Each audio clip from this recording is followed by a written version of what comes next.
Hello, folks. Welcome to the Bluegrass Sports Network. I'm Bo Craycraft, and we got a special guest tonight, Brad Thomas.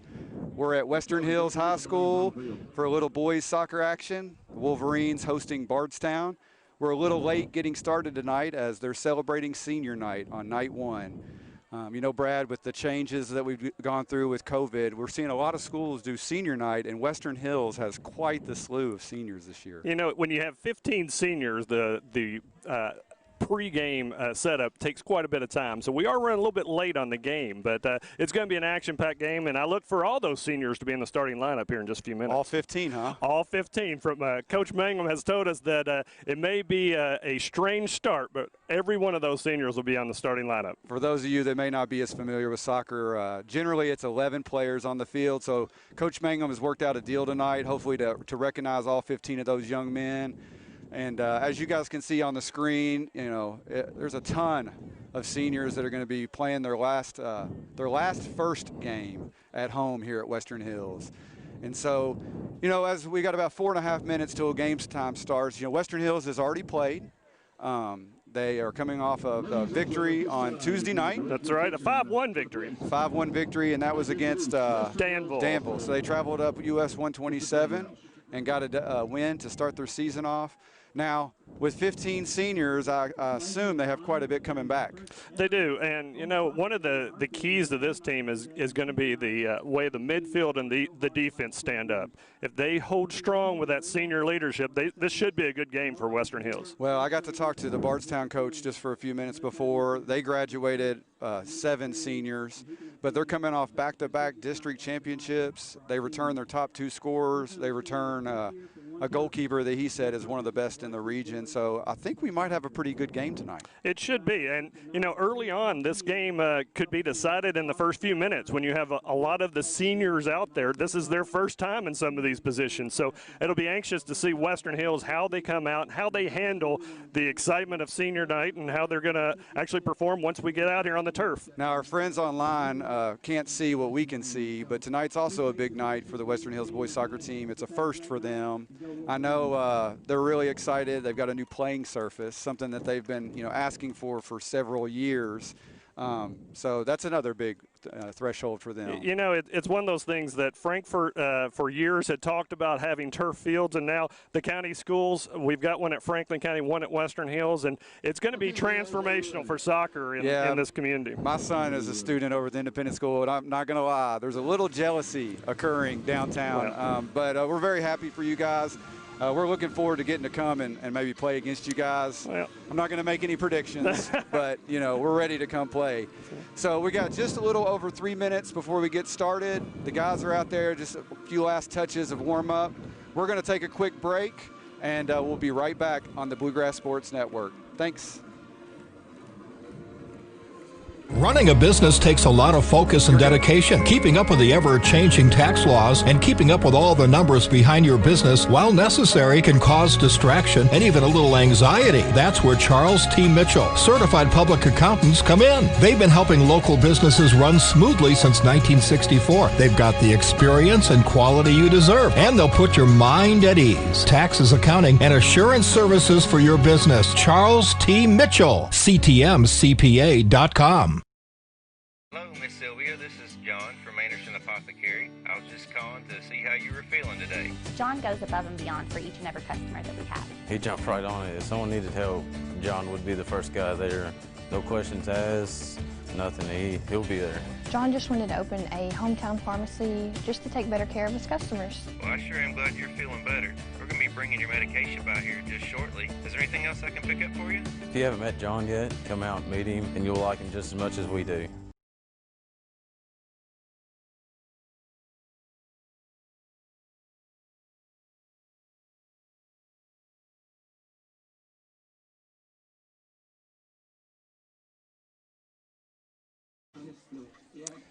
All right, welcome back, friends. Bluegrass Sports Network. Once again, we're here at Western Hills High School, and as you can see, they've got a beautiful piece of turf. You can see Western Hills out at midfield getting a few last shots in here with about 2 minutes left on that's Bardstown, sorry. Western Hills is just knocking it around. We got about 2 minutes till kickoff. As we lead up to kickoff, let's just talk a little bit about our two teams tonight. Bardstown, as I mentioned, lost quite a few seniors, but they returned their top two scorers. Number 10, Omar Dizdar, had 33 goals last year and 16 assists, so he's definitely someone to watch. They also have midfielder Gabriel Haycraft, who knocked 20 goals and 9 assists. So they got quite a bit of offensive firepower. I'm talking to Coach Aaron Boggs, who is entering his 11th year. He said their unknown is in the back four. They only returned one of their back four, so that's something to watch. And I think that when you see scores like that come out, it'll be interesting to see how Western Hills plays it, because on Tuesday night in Danville, they played a very high line, which created some space behind their back four. So I think you're going to see some early action trying to exploit that from Bardstown, so especially with some scores like that'll be in the center of the field. Well, Bardstown's coach mentioned that they also returned their goalkeeper, Sawyer O'Daniel, 21 starts.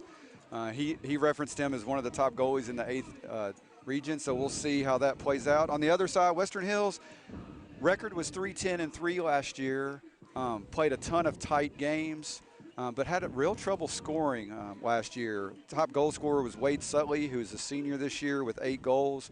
But, you know, Tuesday night they got 5 right off the bat. That's right. So and Sutley was one of those. Maybe another year of experience for some of the younger guys. You know, I know Lucas Nance got a goal. Raul Hernandez, who was a sophomore, and some kid named Kenyon Thomas.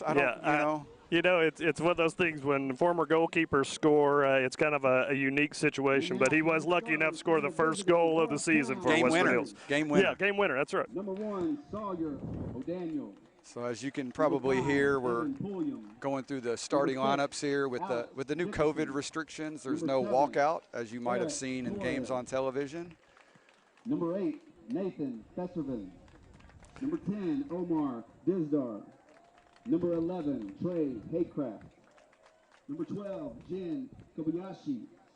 Number 15, Carson King. I think you can see the way they're going to line up for Western Hills. It looks like they've got the entire team, part of the bus squad, and maybe some of the middle school team out there. So Harthagen, Lee Brothers. They've got 15 seniors, and all 15 are going to be on the field for this opening kickoff. Yeah, they're playing 7 in the back, it looks like. Yeah. And now for your Western Hills. Jose Mourinho would be proud. That's right. That is parking the bus and then some.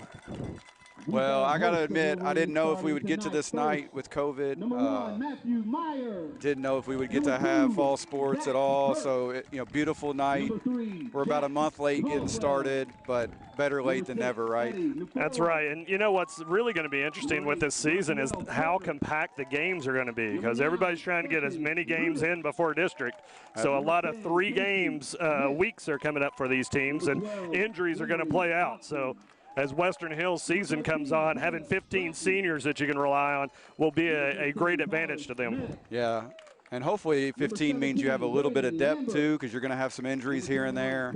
And, we're going to see a lot of underclassmen playing too. I've already mentioned Lucas Nance. I know he plays up front. Your son, Raul Hernandez. So they got some young talent too. Well, and I think, the other thing that people haven't realized with COVID is that you didn't get a full training season. So you've got to have a lot of players getting winded a lot quicker than they probably would have. And I know, Bo, as a former coach, you have seen that endurance is a big attribute in soccer. And now let's get ready for some soccer. Well, it looks like we're about ready here. Referee is about to blow that whistle. We're going to get our first 40 started. I can tell you, as a former coach and current official, I did a game the other night, and about 20 minutes in, we were all huffing, both the players and the. So as you can see, Western Hills has just kicked the ball off the field. That was intentional. For your seniors.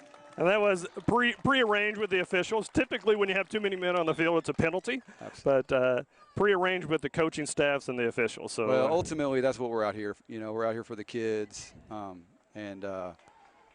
KHSA wants the sports to be an extension of the classroom, and so it's good to see good sportsmanship and recognizing these young men. I'm just going to say, it's amazing to watch a game at Western Hills High School. Bo, You told me earlier that there was a game, boys soccer game played here prior to the turf. So yeah, I've been seeing a lot of people tweet about first ever soccer game or first ever win, and way back in the old days before the internet, the fall of 1994, Western Hills actually opened this facility. Prior to that, they played all their football games down at K-State on their football field, and they were able to facilitate the building of this field. And the senior night of 1994, the Western Hills boys soccer team was able to host a game here, and that was the first official win. Was not on turf, but it was the beautiful game. It's amazing, and people that remember this football field prior to being turf was notorious for always being wet. The drainage system was definitely lacking in the previous surface here, so it is truly a transformational moment for Western Hills and Franklin County schools. Yeah, we're planning to be at Franklin County on Saturday morning for a girls soccer game, so we're going to get to check out their turf. For those of you watching, we're also going to be in Anderson County tomorrow night for, I think it's a pretty big football game between them and Franklin County. That one should be worth the price of admission for those lucky fans. I know the Hills folks don't want to hear too much about Franklin County, but that football team has got it going, and I think they have big expectations for this season. Well, as we are with soccer, I think everybody's just excited to see them put the pads on and start some hits. Absolutely. Western Hills had a little bit of offensive movement down that left side. Yep, and it looks like this is Omar Dizdar, the number 10 that we referenced, big goal scorer, and putting a lot of pressure on there in the back. Good tackle there in midfield. That's Fricker was trying to get a connection there, didn't quite pull that off. And that was Lincoln Maddox with the tackle. And a run out here, Meyer's going to pick it up and look to start the offense for Western Hills. Yeah, and that's a good point to talk about Matthew Meyer. Much like the goalie for Bardstown, he's a 3 or 4 year starter. Very solid young man in the back of the goal, and so glad to see him get to have his senior year. Western Hills coming down this right side with Casey Smith, losing the ball just out of bounds. Bardstown coming in from Nelson County, a little bit of a ride up from 120 or up the Bluegrass Parkway tonight. Bardstown, that's the second time they've tried to play Omar Dizdar through the middle there. So, like you mentioned, Western Hills is playing a pretty high line, so they're going to have to be a little careful there, I think. Especially when you have a goal scorer like that. You're going to see a lot of these types of runs trying to split those center backs, and I'm surprised we haven't seen them try and go over the top yet, but I think that's going to be the strategies that they're going to have. Nafor on the ball there, looking to get it out wide. Nice little ball into that left channel. It's cross from Hurst. That's a great cross. It's wide open. Oh, off the crossbar. Wow, that was a great chance.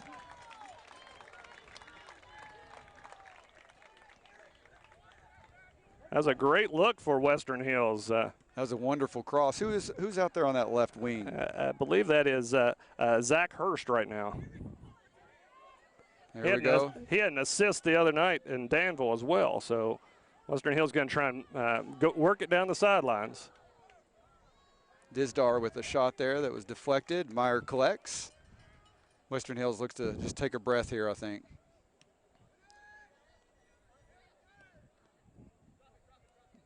One thing about the switching surface is that turf plays very fast. So, Franklin County, everyone was used to playing at the Sauer Soccer Complex, which had a nice surface, and Frankfort High School will continue to play there. But the speed of turf is something that, unless you're playing on it, you can't really prepare for it. No, you're absolutely right. It's almost like playing on, like a hard surface, effectively, a gym floor. It just rolls and rolls. And prior to this, I was assistant coach for the Western Hills girls, and we actually practice on the tennis courts to replicate what turf is like. And so now the advantages of actually being able to practice on turf for these teams is going to be huge. I think a shout-out should go to the Board of Education and Superintendent Mark Kopp for putting this plan together to turf these fields. Living here in Franklin County for over 30 years, I know it was talked about many times. And the discussion always said it'll never happen. So it's amazing what leadership can do for a community. And absolutely, I mean, and it was, you know, in the midst of a global pandemic, you know, I think there could have been a lot of pressure to not spend the money or to just pause the project, and they were, you know, they had the confidence to do it, and I think that shows good leadership too. You know, I think this is the next step for you all as an athletic program, and to keep the kids involved outside the classroom. And you know, as a coach, a referee, I'm not going to complain about, you know, running up and down this. That was a foul that was drawn by Casey Smith, who started the playback pretty quickly. Raphael Fricker came through and had a good play to get the corner for Western Hills.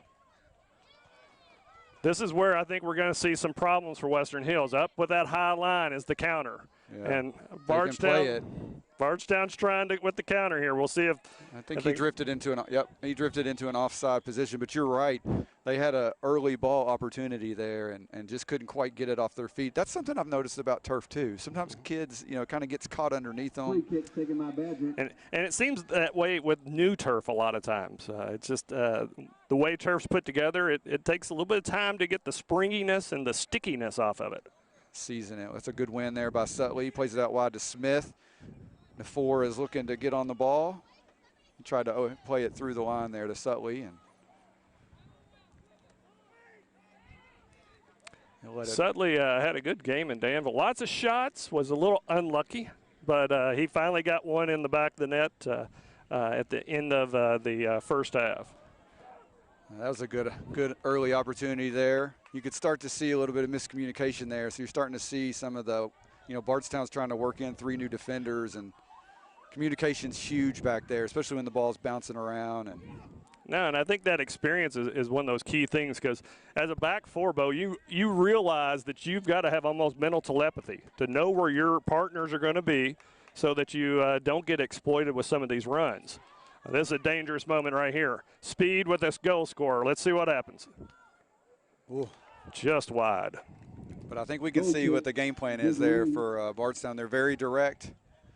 Haven't really played the wing at all yet. Right. No, everything's going to flow through their number 10. And for those that aren't accustomed to numbers in soccer, when you see a number 10, chances are you're going to find the goal scorer for that team.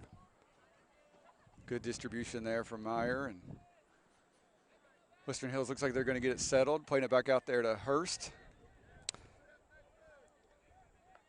Good drop there. And for those, you know, again, you know, a lot of folks here locally, you know, don't watch a ton of soccer. Going backwards sometimes is the right play. Well, it allowed that switch of the field, and now you see Senior Badger take it. Eddie Nafor trying to keep it active there, but the thing that Western Hills is trying to do is maintain possession at this point. That's a good check there by Fricker.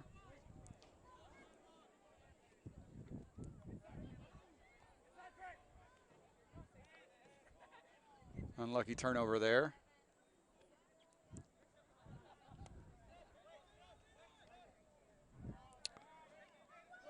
Oh, Sutley with a little heavy touch there. Looks like we got a couple substitutions coming in. These black jerseys with green lettering makes it difficult. So we'll catch one of them. It looks like another group of the seniors coming in. I recognize Braden Lambert coming in. And I believe that we're going to see 2 other seniors there. We'll try and get numbers here in a second. I think Coach Mangum has really stressed that he wanted the seniors to have that good senior night. So I'm looking for him to give 15 to 20 minutes to these seniors at the start of this game. Well, we're 10 in, 0-0, as you can see on the scoreboard there. Western Hills by far the best, by far the best chance. They hit the post. But Bardstown's had a chance or two, especially the one just recently there by Dizdar. So pretty even first 10 minutes, both teams kind of feeling themselves out. I'd say Bardstown's got a pretty heavy breathe now, having this being their first night out. You know, game speed is different. That's right. It's a through ball. It looks like it may have been offsides, but no call from the official. Collection by Meyer. That's their top 2 kids, you know, the 10 and the 11 combining there. But again, straight down the middle. So right. I think, you know, Western Hills can take note of that and maybe squeeze that back 4 a little bit. Well, and you know, the teeth of the defense for Western Hills, you got wonderful Jack Caldwell playing, used to be the center back, now playing in that holding midfielder spot.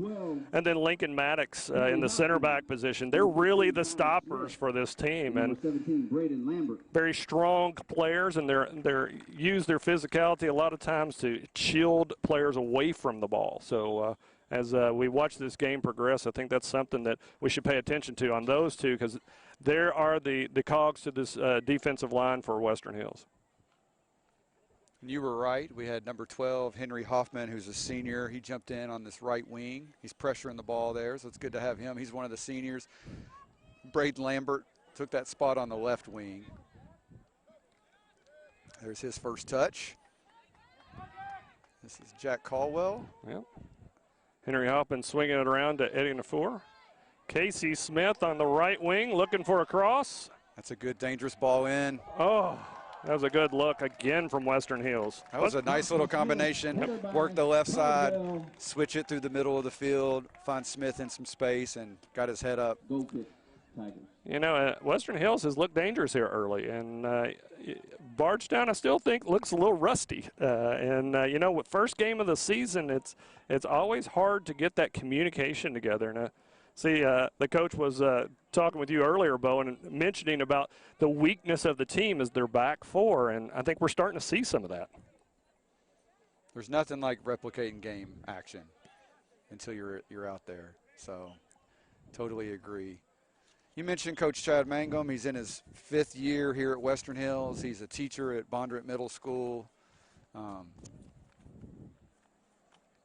Yeah, I know he's got a couple assistants. He does. You know, his assistants are Adam Patton and B.J. Steverson.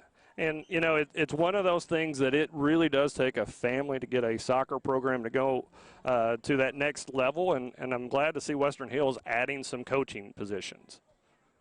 I texted him, you know, this morning just to talk about the game and get a couple of feedback, and we got that image of the 15 seniors, and I was like, I don't even know how you handle 15 seniors. I mean, that's, you know, that's a whole team in itself. Right. Bardstown has 16 rostered kids, you know. Yeah, it's amazing. They're carrying 24 on their varsity level here at Western Hills. So definitely a junior, senior dominated team with only two sophomores that fill out the rest of the roster. There's the 10 and 11 combining again for an early shot.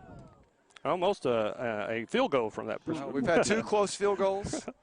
One hit the crossbar for Western Hills. So good game thus far. Can't ask for a better night. Beautiful night. Weather is great. Checking in for the Wolverines, number 4, Chinmay Tope. And we're going to see a sub here for Western Hills. One of the dynamos of their offensive engine, Chinmay Tope. Very dynamic player, great technical skills. You know, it's in stature he is small, but in heart he is large. And it's one of those things, he's going to be the keys to pushing them forward. We had a little collision there. 15 looks like he's pretty shaken up there. With the concussion protocols, I'm thinking both those players are going to have to come out because the play was stopped. Chimney is a junior, so he's one of those underclassmen, or I guess not an underclassman, but one of those non-seniors that you referenced. It looks like we got a couple. We got Joey Kurtzinger. He's also a junior. Number 7. Yeah, Joey's coming in for Jack Caldwell, who hit heads with the Bardstown player.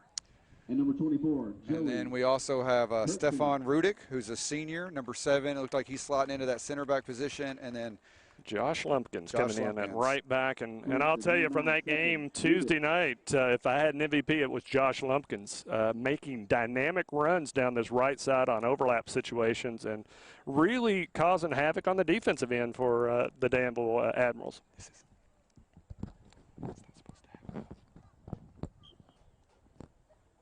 All right, we're back to play. It looked like both those kids left the field, so hopefully we'll get a good look at them and they'll be able to rejoin the action.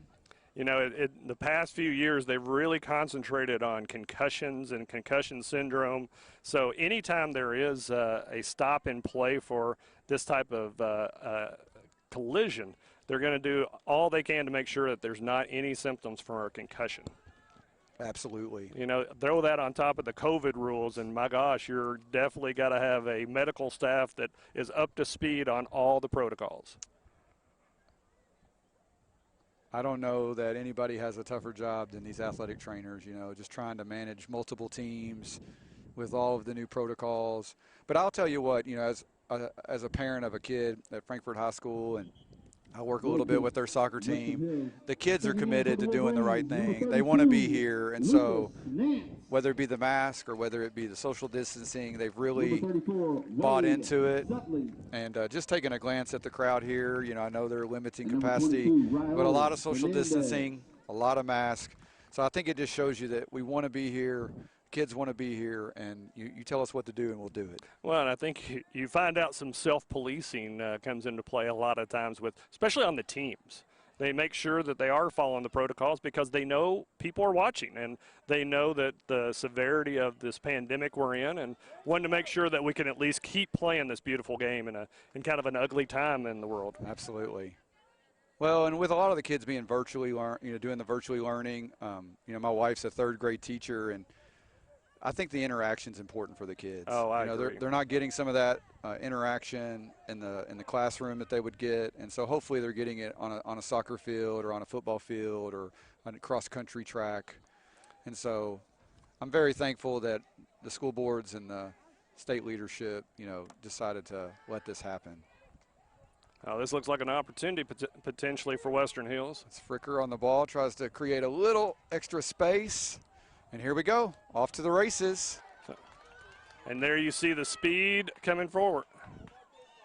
And there's our first goal. And, you know, we talked about that and talked about it, that high line from Western Hills. And well, and, you know, that ball was played, and I thought originally, man, that's going to get all the way through to Meyer, but it checked up a little bit, and that turf there, it slowed down. And well, you know, that's one of those goal scorers goals. You can spot somebody who is used to putting it in the back of the net, and once again, you see their star player put it in the back of the net.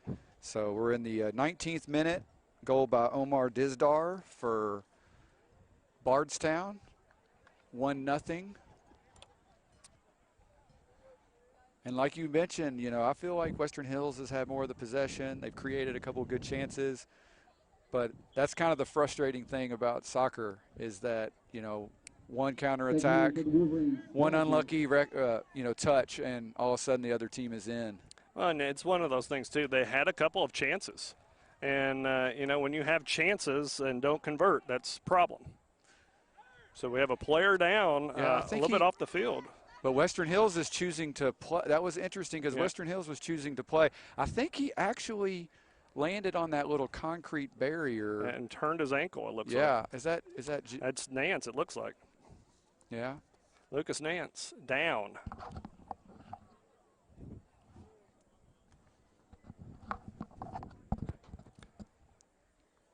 Looks like some concern from the coaching staff. Yeah. And we got a substitution is going to be made immediately. Well, it looks like we're going to have a little timeout here. Let's take a quick break, and we'll be right back. Running a business takes a lot of focus and dedication. Keeping up with the ever-changing tax laws and keeping up with all the numbers behind your business, while necessary, can cause distraction and even a little anxiety. That's where Charles T. Mitchell, certified public accountants, come in. They've been helping local businesses run smoothly since 1964. They've got the experience and quality you deserve, and they'll put your mind at ease. Taxes, accounting, and assurance services for your business. Charles T. Mitchell, CTMCPA.com. All right, we're back live. Yep, we're back. That's one of the things we learn about soccer is there are no timeouts. Since he was off the field of play, the referee just allowed a sub, and we got going right back there. I think in looking at Nance walking back to the bench through the end zone area there of the field, he's walking on it, so that's a good sign. Yeah, definitely putting pressure on it, putting some weight on it. I think he just, in between that turf and the track, I think he just kind of tweaked that ankle a little bit. So in Nance's place is sophomore Canyon Thomas, number 16, who came in on that right wing area.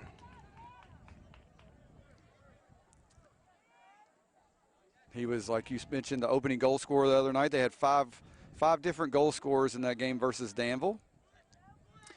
Senior Joey Kurtzinger plays the ball out wide and looking to go forward. Wasn't able there to connect with Thomas. Stefan Rudic there with the ball, and he's one of the seniors that is playing on senior night here. 15 of them, and that, my friends, is a tackle. That is an American football tackle. That is definitely a football tackle. Fricker with the, was that Chinmay? Chinmay Tope. Yep. Chinmay is a master at drawing penalties or fouls because it's one of those things. He plays in a high contact area, and Chinmay with the smaller stature a lot of times does take the worst end of some of those collisions. I also believe that the little guys get away with a little bit more too. You might be right there. We said Chinmay has good technical ability, and he's one of the ones that's going to try and drive this offense for Western Hills. Work rate is great. You know, he always seems to be in the middle of everything. That looked like that's Raul Hernandez, a sophomore.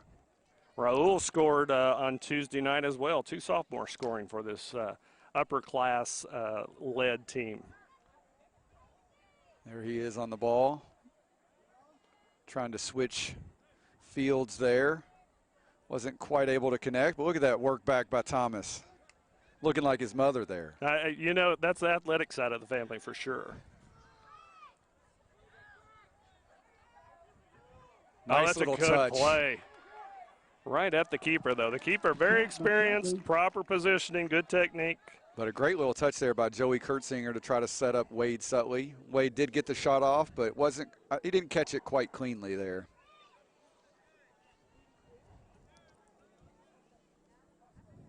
And that'll be Western Hills ball, I believe.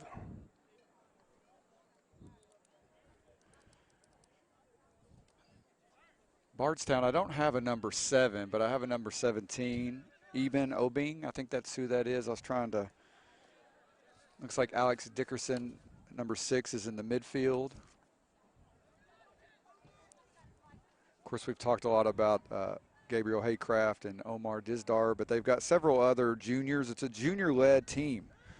Only 3 seniors, one of which is Haycraft and the goalkeeper O'Daniel. But Dizdar is only a junior, so they're going to have him back for at least one more year. Well, and he's, with some of the runs he's making, he's going to cause some havoc for those teams coming out of that. Here he goes again. Is he going to try to cut it back? A little bit behind. Couldn't quite connect there. But, Bo, you and I watch an awful lot of soccer. You can just see he's dangerous every time he touches the ball. Just has a nose for the game.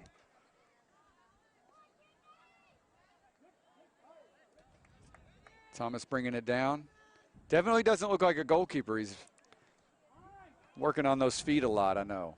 You know, it's funny. He's still a goalkeeper for his club team out of Georgetown. So it's one of the things that he's trying to do is get ready for potential college playing. So the best way for a goalkeeper to get better, become better with your feet. And well, you know, several years ago, Frankfort High had a young man named Bailey Spade who was a tremendous goalkeeper.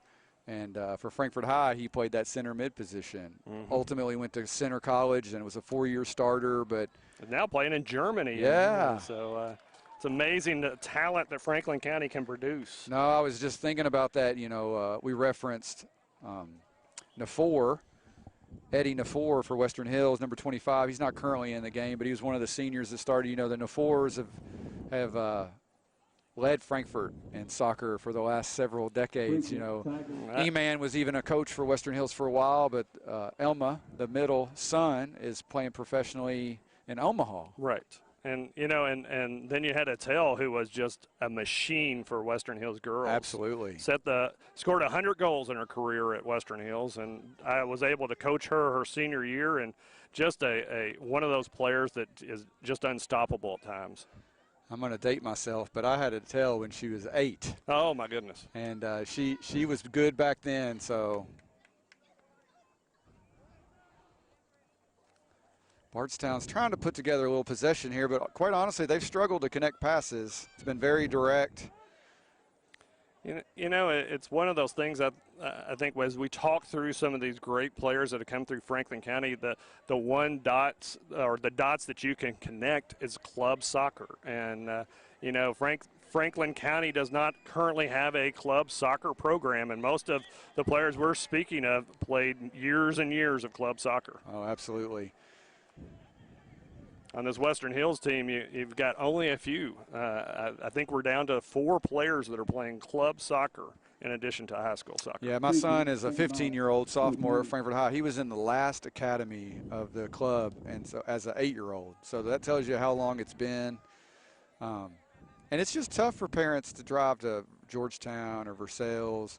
I think there's enough kids here that want to do it, and so, you know, you never know. We never thought we'd have turf.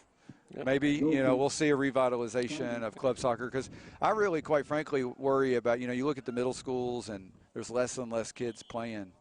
And, you know, I'd love to see more, just the involvement increase. Well, and I think, you know, the secret is facilities.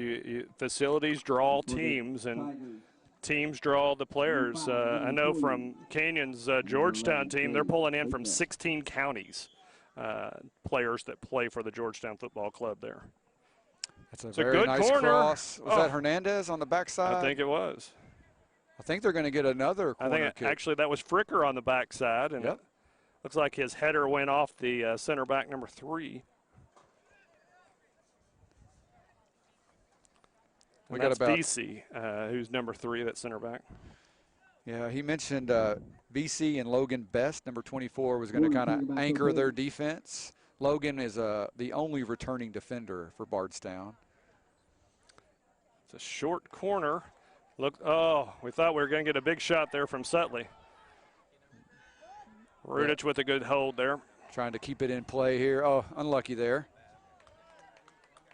We got about 14 minutes left, and you know, I think Western Hills just needs to keep doing what they're doing. Yep. They're creating some chances. You know, one of the difficult things in soccer is to just not become impatient. Right. You can't score 2 at a time, you know, or 6 points at a time like in football. Right. And you saw the pressure Kenyon Thomas put on the keeper. As a former keeper or a current keeper for his club and a field player for Western Hills, he understands that pressure of being on that goalkeeper's doorstep. Puts them in a little bit of a panic sometimes. Well, it's gonna help him at the next level too, just to kind of think about the game in a different way. Yeah, and you know what's funny is that's exactly how he scored the other night, was picking the keeper's pocket on a bad pass. Early distribution. Yep. There's a dangerous play. Oh, just I think it's over. Yeah, we got another corner kick. So here we go. This is our 3rd corner kick here in the last 5 minutes. We got 13 minutes remaining in the first half. Once again, Bardstown up 1-0. Goal by Omar Dizdar on a counterattack.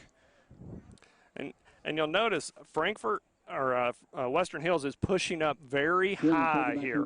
So they're bringing in their center backs into an offensive position on this corner, which sets the table for a potential counter. Oh, that's got to be a push in the back. Oh.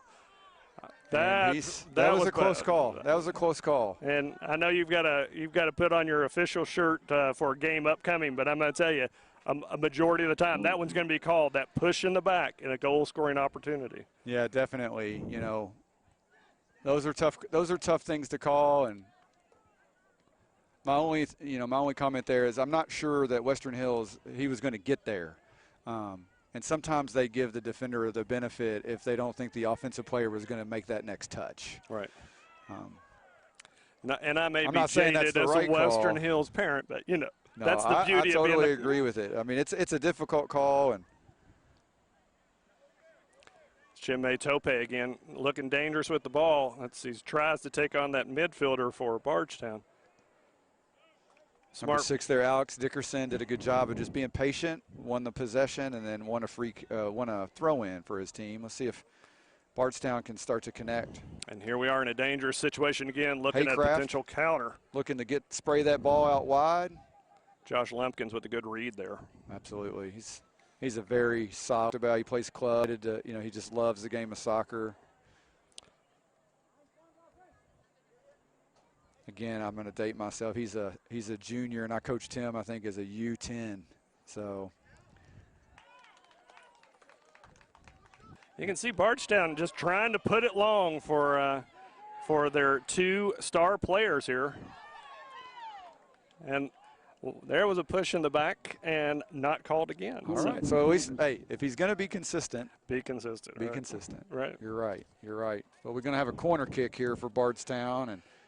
And, you know, we talked about some of the officials also have to have endurance. And, you know, it's one of those things where the head official was a little bit behind that play. And, you know, this is a game you have to have endurance not only from the player side but also from the official side. Dangerous corner, but come out for a goal kick for Matthew Meyer. Goal kick. Wolverines. Gonna have a couple for the Wolverines. Couple more number subs. 2, Zach Hurst, and number 32, Miss Nance. That's good news right there. Coming back into the game is Lucas Nance, number 32. So that ankle that he tweaked earlier appears to might be wonder tape. Or the magic spray. That's right. As they call it in the professional game. One of the new rules this year that I've seen some teams utilizing is that, on goal kicks now, the ball does not have to leave the box. I think we've got a little bit of controversy on that no call. Coach for Bardstown wanting to discuss a little bit further. Yeah, I didn't hear him discussing that other one down there. No, his guy. He had a better view on that one. He had a better view, yeah.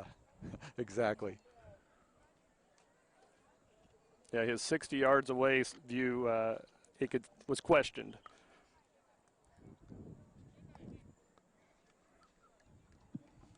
Checking in for the Wolverines, number 23, Lincoln Maddox. Bringing in Lincoln Maddox to replace Chime Tope. And, Lincoln is one of those defenders that they're going to look to hold up some of these counterattacks.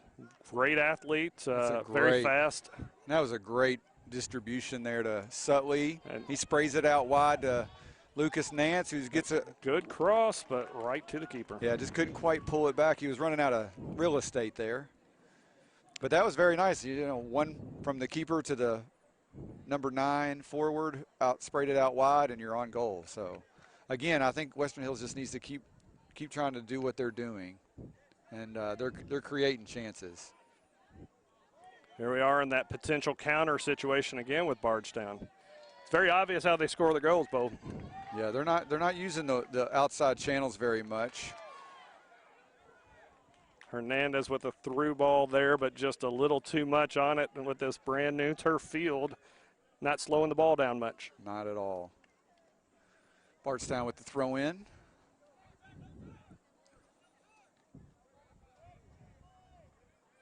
Hernandez with a little flare there. Trying to hit Sutley. He may get there. He's going to get there. Can he finish? He did. Well done. Beautiful goal.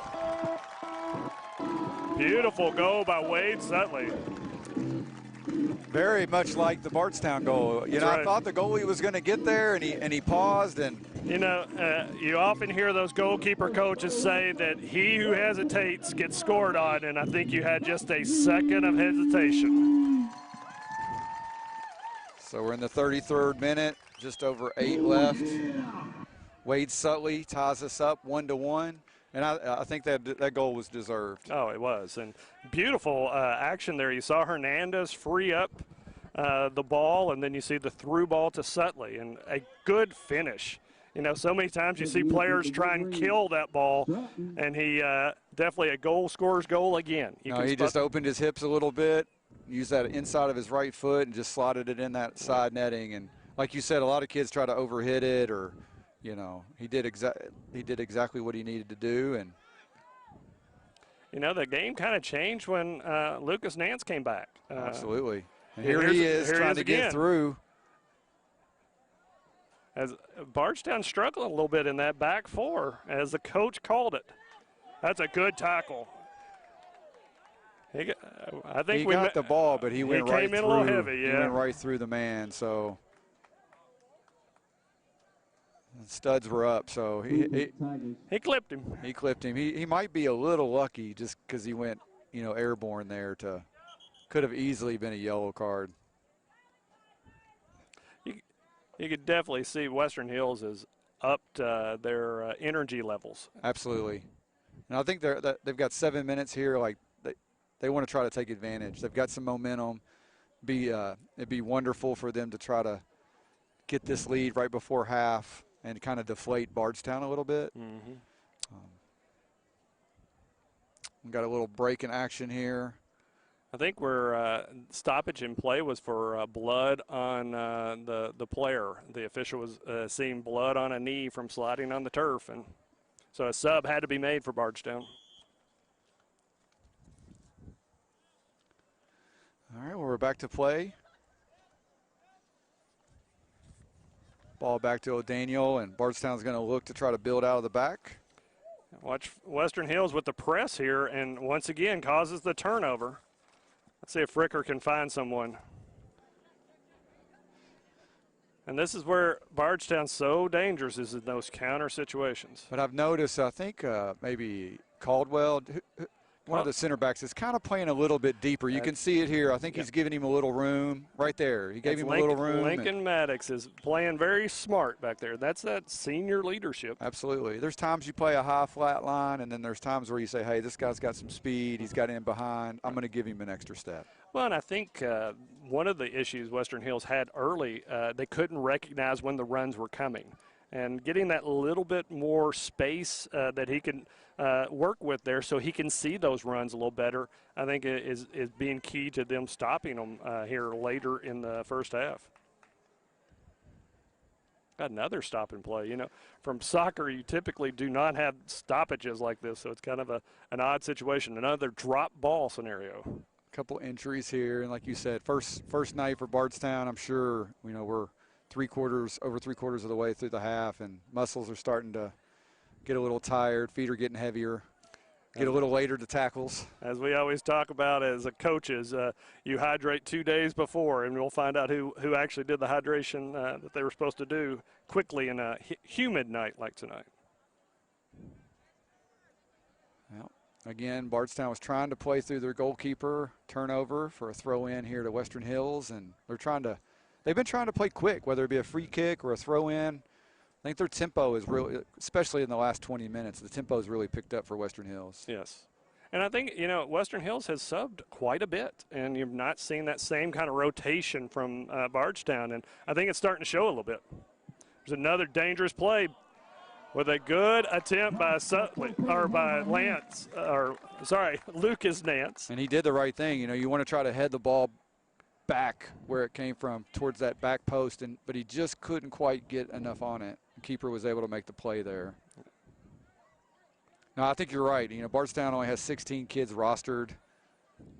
I think he said he only had 15 available tonight. So you're talking about 4 or 5 subs.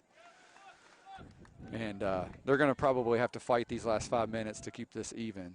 Well, and I think as this game goes on, this is playing into Western Hills' hands. If they can keep this scored close through half and a little bit of the second half, you're going to see the tides turn. This is playing into the way they wanted to play this game. Corner taken by Nance. Corner kick here. Didn't quite have anybody there crashing for Western Hills, and Bardstown's going to look to squeeze it out front. Here comes Omar again. Yeah, he's going to try to beat 2. Couldn't quite split them. I don't think he's going to get that one. No, as we tend to say, that may have been allowed in the French Football League, but not here. Quick counter here from Western Hills. Fricker was trying to get on the end of that, and couldn't quite get there. Yeah, it's been a change in this last 10 minutes that you've really seen Western Hills pressuring the ball on that back 4 and then whenever the keeper's touching the ball, and it's really playing into their advantage at this point. A little miscommunication there. Are they going to pay for this? Omar sets his right foot up. Good save, but left. Oh. Wow. It's a good save by Meyer. He left it there for a rebound, but luckily it was not put back in. Goal kick for the Wolverines. That was they dodged a bullet there. They did, as we'd like to say. dodged a bullet with the turnover and the miscommunication there.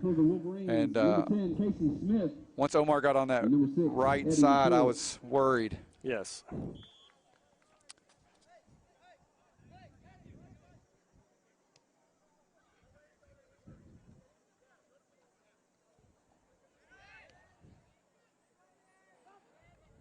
Fricker on the ball, trying to play through. They've gone a little bit more direct here. Yes, you know. they have. I think they're, that was off the face of the referee. That was a header in play. Nice little move there by Nance, trying to switch. Oh, thought we were going to see a shot there from Casey Smith. Lumpkins with the attempted switch there, but no one home for Western Hills. Absolutely, and got a throw in here for Bardstown, trying to connect with their midfield. Dickerson's trying to connect with. And there's Nafour. Nafour will take it from there if they're not careful, because he does like to take shots. And it's one of those things that's in his genes, as we talked about earlier, goal scorers.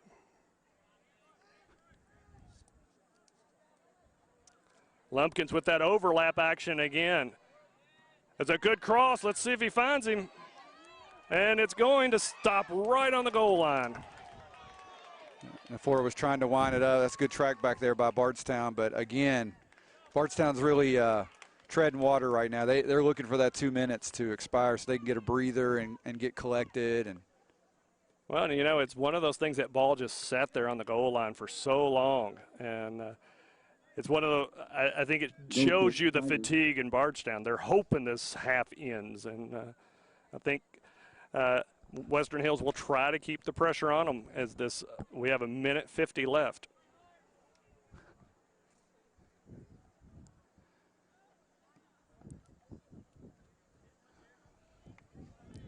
Being out here on the wide, looking to connect with Dizdar.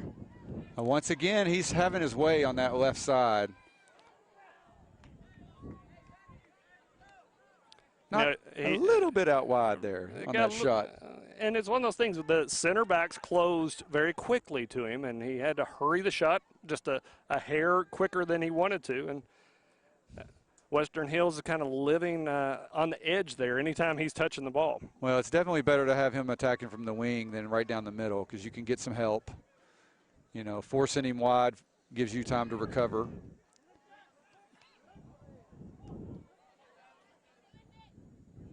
Just under a minute left.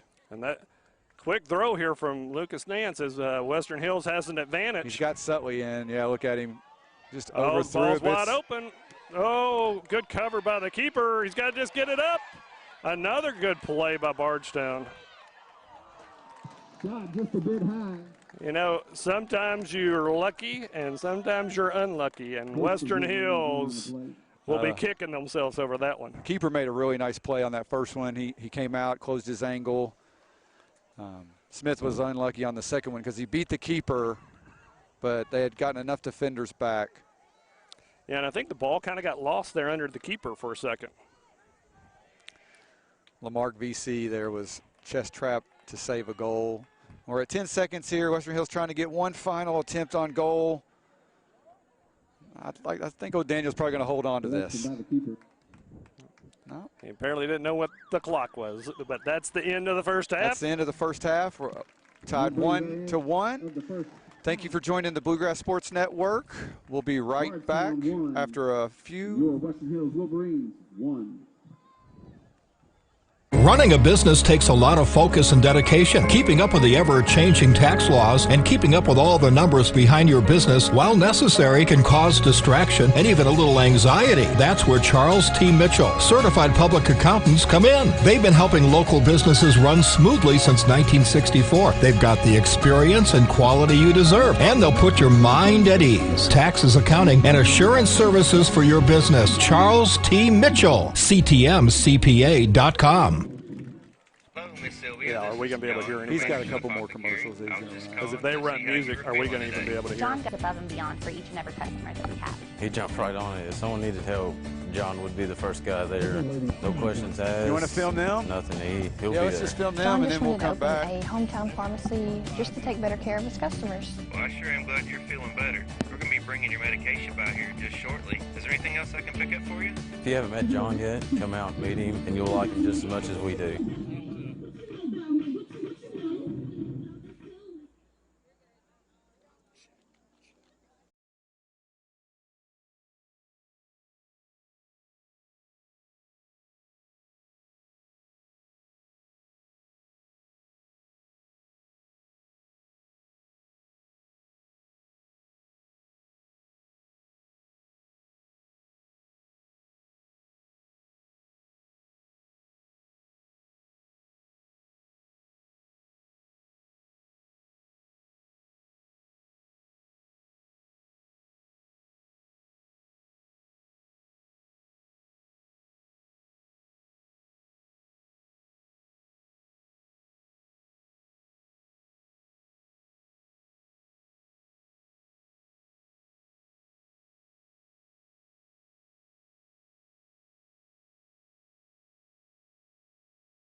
Hello, Miss Sylvia. This is John from Anderson Apothecary. I was just calling to see how you were feeling today. John goes above and beyond for each and every customer that we have. He jumped right on it. If someone needed help, John would be the first guy there. No questions asked. Nothing. He'll be there. John just wanted to open a hometown pharmacy just to take better care of his customers. Well, I sure am glad you're feeling better. We're going to be bringing your medication by here just shortly. Is there anything else I can pick up for you? If you haven't met John yet, come out and meet him, and you'll like him just as much as we do. Running a business takes a lot of focus and dedication. Keeping up with the ever-changing tax laws and keeping up with all the numbers behind your business, while necessary, can cause distraction and even a little anxiety. That's where Charles T. Mitchell, certified public accountants, come in. They've been helping local businesses run smoothly since 1964. They've got the experience and quality you deserve, and they'll put your mind at ease. Taxes, accounting, and assurance services for your business. Charles T. Mitchell, CTMCPA.com.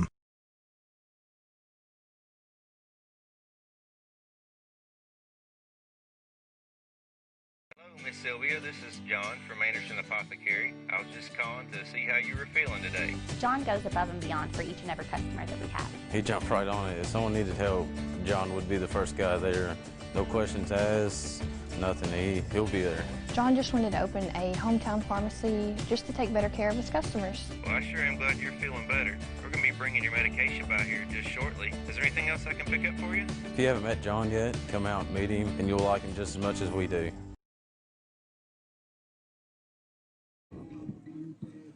Welcome back to the Bluegrass Sports Network. Once again, I'm Bo Craycraft. I'm joined by special guest Brad Thomas. Brad, it's great to have you here tonight. What is the Bluegrass Sports Network? Well, it's a bunch of guys that are just trying to stream some high school sports. We started with some volleyball on Tuesday night down in Anderson County. Tonight, we're trying to cover boys soccer here at Western Hills. Tomorrow night, we've got the other football in Anderson County with Flyers of Franklin County opening their season at the Bearcats. And then Saturday, we're going to be over across town checking out the new turf at Franklin County. John Sutphin and his Lady Flyers are going to take on the Anderson County Bearcats, which is actually should be a pretty good game. I know Coach Jason Ernest over at Anderson County always has a solid program. So we thank you for joining us. We're excited about trying to just highlight some of these young people and some of the sports that don't always get as much attention as, you know, the basketball and football guys. Well, and in this COVID world, I think it's so important to offer a streaming option when seating is so limited, usually to just parents of these schools. I think that brings a whole new aspect to broadcasting high school sports. If you want to stay connected, you can find us online, www.kybsn.com. We're also on Facebook, Bluegrass Streaming Network. Network and our YouTube channel. Be sure to subscribe so you get notifications of when we're live. We'd love to have you join us. Let's talk a little bit about this game. We got about 4 minutes left before the second half kicks off. It was kind of a tale of two halves. First half, both teams were filling themselves out a little bit. Western Hills clearly has had more possession, but they got hit early on a counterattack. They did. You know, when you look at Bardstown, we knew who their scorer was going to be, and he came through just as predicted. But, you know, Western Hills answered appropriately. Absolutely. From senior leadership of Wade Sutley coming in and putting one home for the home team. Yeah, and, you know, Fricker had the assist on that, so it was senior to senior. And one of the things I thought was impressive is a lot of times when teams fall behind, they begin to kind of panic, they begin to overplay, maybe take shots that they shouldn't take or try to play a different way.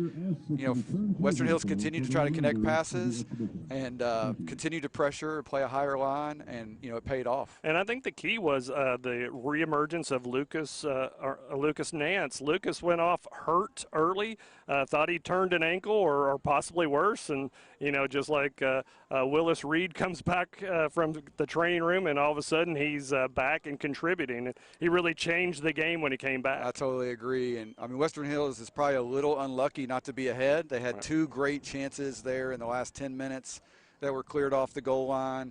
And one that sat on the goal line for what seemed like an eternity. And, you know, one of the frustrating things about soccer is you know, you had a great half, you finished strong, you're tied. Right. So they can't lay down here, and, you know, they've already been shown to be hit on the counterattack, so they got to stay aware. They probably really need to try to get this next goal and put that pressure on Bardstown to maybe play a little bit more direct. Well, and I think, too, Coach Mangum made a good adjustment to Western Hills after getting stung on that counterattack. You started seeing Lincoln Maddox play a little deeper in that center back role, and it stopped some of those runouts and pushed the Bardstown star to the outside of the field a little bit more. Yep. Well, let's take a quick break, and we'll be right back. We got just a little over 2 minutes before we kick off the second half. Thanks for joining us. Running a business takes a lot of focus and dedication. Keeping up with the ever-changing tax laws and keeping up with all the numbers behind your business, while necessary, can cause distraction and even a little anxiety. That's where Charles T. Mitchell, certified public accountants, come in. They've been helping local businesses run smoothly since 1964. They've got the experience you deserve, and they'll put your mind at ease. Taxes, accounting, and assurance services for your business. Charles T. Mitchell, CMCPA.com.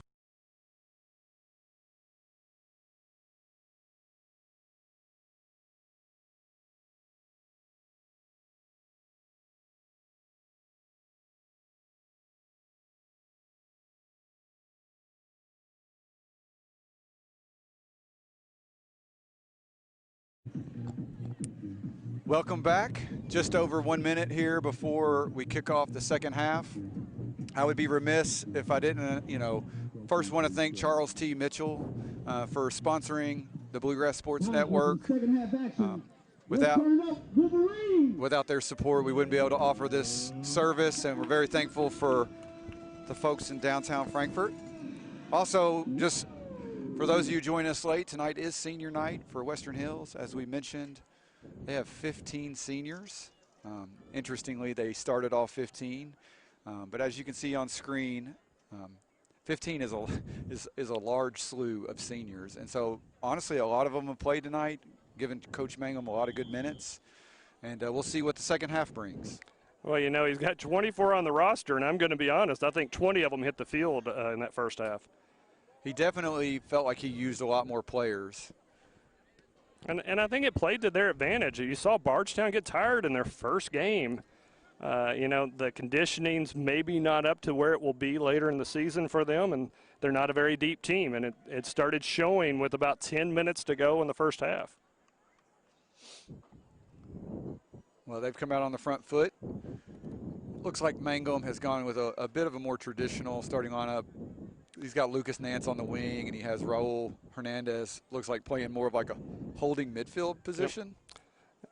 You know, their alignment's typical 4-3-3 for Western Hills. They haven't deviated from that at any point so far in these very short season. But as you can tell, the line keeps dropping for Western Hills. It started off as a very high line, and one of the things that I think was the key was that tactical change that Mangum made to stop those runouts Bardstown was trying to do.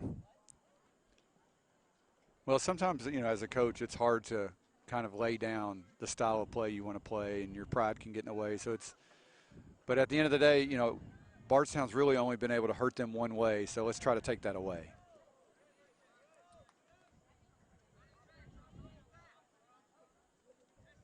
Josh Lumpkins with great work there.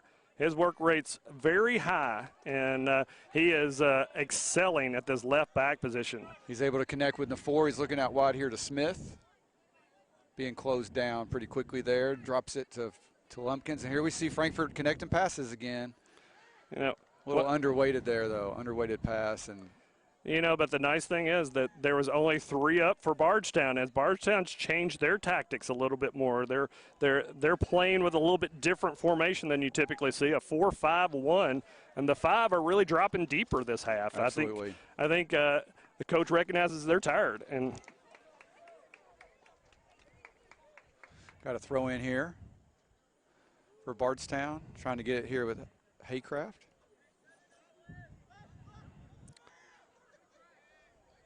It's a good tackle by Badger there. Absolutely. There was a Bardstown left winger out there, but Dickerson couldn't quite get it off his feet. Part of that was due to the Western Hills pressure. And the 4 playing playmaker here, looking out wide to Smith.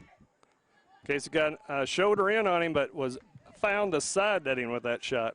Yeah, couldn't quite get around that cross. When you see those wingers go down to the end line, a lot of times you want to see those wingers take it to that end line, then try and bring it back to the 6 or even to the penalty spot for a shot. And Casey just didn't have anybody helping him out, so he took it upon himself for that shot and just couldn't connect with it. Bardstown's definitely, I think their fatigue is setting in here. They got a smaller roster. First game out. It's almost as if they're putting their 2 players up on an island and just hoping to hit the ball long and have them run on it. I think you're right. And they've got number 6, Alex Dickerson, in the midfield. He's a nice little player. He's won several 50-50 balls, and I think the idea is if we can get it, let's try to hit it to a flag and see if we can get somebody in behind. Well, and that just puts so much pressure on Western Hills center backs because we know where they're going with this ball. They're trying to go right through Route 1, as you hear a lot of times, right through the middle of the field. If you guys join us, we're just kicked off the second half. We're about 4 minutes in. Bardstown opened the scoring in the 19th minute on a goal from Omar Dizdar. And Western Hills answered back through Wade Sudley in the 33rd minute. That was good defending by Lincoln Maddox. And a dangerous tackle, but he got away with it there. He definitely got away with it. And if he doesn't get the ball at all, it's a PK. If he misses, Dizdar's in on frame. But I'm going to tell you, Dizdar was going to get a shot there, and that Absolutely. was a great heads-up play by Josh Lumpkins. And, it just comes back to one of those experience plays by Western Hills.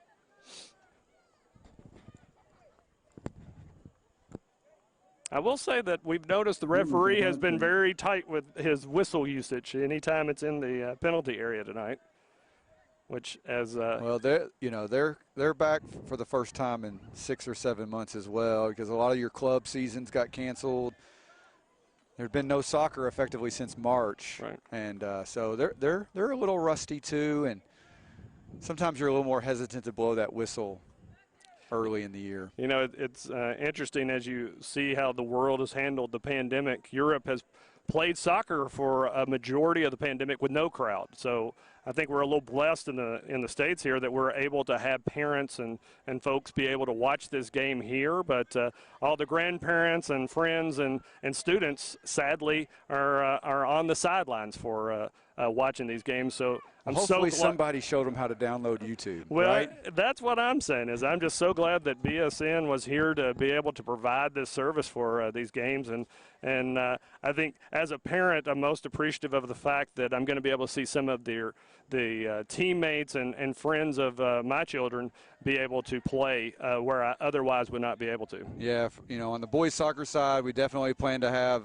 Frankfort High versus Franklin County, Frankfort High versus Western Hills. We'll be back here for that game. Oh, dangerous moments there for Bardstown. I mean, Western Hills is just a bounce away. They're just a bounce away from taking the lead. So well, and I can tell you the center backs are really making desperate attempts to get the ball out. So I think it's a lot of that reaching and poking defensive and not moving feet. So the fatigue, I think, is starting to show on those back four. Absolutely. So, yeah, we'll be back here in a couple of weeks. I think it's on the 17th to catch Frankfort High versus Western Hills. And then we'll have a couple games down at Sauer where Frankfort High is playing. They're going to host Franklin County for sure, and maybe even Great Crossing, another one of our district rivals. So stay tuned. We'll have a full schedule on our website. If you go to Bluegrass Streaming Network, kybsn.com, you can see a link for our schedule there. Bardstown, again, trying to hit them on the counter, but you can see how many numbers Western Hills has got back. Well, it's almost like they've got a second defensive mid now. Well, and it's just good recognition by the coaching staff of West that you're vulnerable to the counter, so take it away. And where we're starting to see Western Hills dominate is in this possession. This final third play, though, the shot from distance that never made it into the 18. Western Hills will get a throw in here after we get a substitution. Looks like, is that Raphael Fricker? That is Raphael. For the Wolverines, Raphael Fricker. Replacing the 4 there. Well, speaking of professional soccer, I know you've been biting your tongue. Number 32, you're a huge Bayern Munich fan. For those of you, that's a team out of Germany, out of the Bundesliga. And they are the champions not only of the German league, but also what is called the Champions League, which is the tournament of Europe, all of the professional Europe leagues. And I am a Man City fan. We lost in the quarterfinals. They were just scared to face Bayern, I think. I mean, there were a few people scared, especially after what you guys did to Barcelona. You almost put Messi into retirement. And it's one of those things that Bayern Munich was famous for their work rate and the press that they had when the ball was deep in the opponent's end. And, that's how we're starting to see Western Hills playing, where they're just not letting Bardstown get out. To connect passes. And it's very hard to score a goal when you don't have any opportunities. Oh my goodness. Raphael Fricker. Right through the hands of O'Daniel. Looked like an easy save, but absolutely just a moment of concentration lacking there. Well, Western Hills has been applying pressure. They've been unlucky a couple of times. They deserve to get lucky. Sometimes the ball don't lie is the term, and I think that was they've hit crossbars, they've been on the goal line, and then finally just a stroke of luck that it made it through the keeper's hands. I feel bad for the keeper, but Western Hills has the lead. As a keeper dad, you know how that feels. I do, and it's he was already thinking how he was going to get it out to the attackers on the other end. Western Hills takes the first lead of the game. We got just over 30 minutes left here. We're at Western Hills High School on the brand new spanking turf field. First home game for the boys. They also celebrated senior night tonight for 15 young men. And so far, so good, up 2-1. If we were writing a Disney script, it's playing right along at this moment. The big thing is, are they going to be able to keep the goal-scoring phenomena of Bardstown off the board again? Because he's the only one at this point looking dangerous at all. And I think you got the lead now. You can play a little bit more compact. Here he is trying to get on the ball out wide, and that's where you want him to get it. You want him to get it in the corners. You don't want him to get it down the middle where he's in attack mode. And if you'll notice, the back four is just pinching in to just create a traffic block for him, so to speak, to keep from being able to go through. That was very nice from Fricker. Sutley's going to pick it up in the midfield and try to hit Smith out wide. Smith keeps it in. Good play there. Cuts back. It's going to connect back with Sutley. Sutley wanted to hit that. And it's good for the field goal. We've been waiting. We got one. But that was, again, we're seeing them start to spray the ball out wide, connect back in the middle.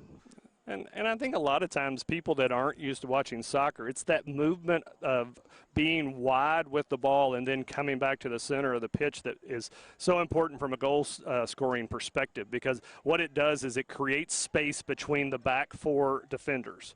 And if you're not getting width, you'll see Bardstown at this point is not showing a lot of width. And it's coming back to haunt them in the fact that there's so many defenders in the center of the pitch. I'll tell you, too, senior Wade Sutley is really starting to kind of exert himself. He's getting on the ball in good spots, creating chances. Well, and he's playing like a real 9. You know, he is holding up play, and he's able to look for some of his teammates. Here he is again, trying to connect with himself. Yep. Didn't quite pull that off. But like you said, I think Bardstown they're under pressure. They're starting to play a little too fast.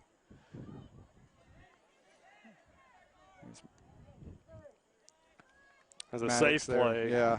I think he could have headed it back, but, you know, when you're running towards your own goal and you got a guy on your back, sometimes it's just easier just to go wide. Well, and it's that confidence thing. You know, not having confidence to be that precise with a header back to your keeper. You don't want to give the Bardstown offensive threat another opportunity. I think it's interesting. You can't see it on screen, but Bardstown still has 4 back. They're not bringing a ton of numbers up. Nope, you can tell there's a lot of players holding their shorts right now. As that universal sign that I'm tired and would love to sub out, but we're not very deep team.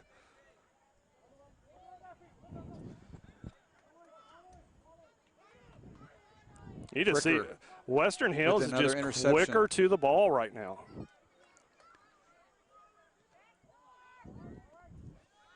Yeah, the game's getting stretched, and there's a lot of space in this midfield. You're seeing Fricker and Sutley. They're both finding little pockets where they have time to take a touch or two. This is Raul Hernandez. Is he going to try to? He's trying to go wide and had 2 players and picked neither. It's a good idea. He just couldn't quite execute it. But Lucas Nance kept that in play. Somehow, some way. Lucas with a big burst of energy down the wing. Oh, that's a good save by O'Daniel. Sutley again in a great spot. Lucas Nance got his head up. A lot of times kids might try to shoot there, but he didn't have a great angle and made the right play. Sutley just couldn't quite put it away.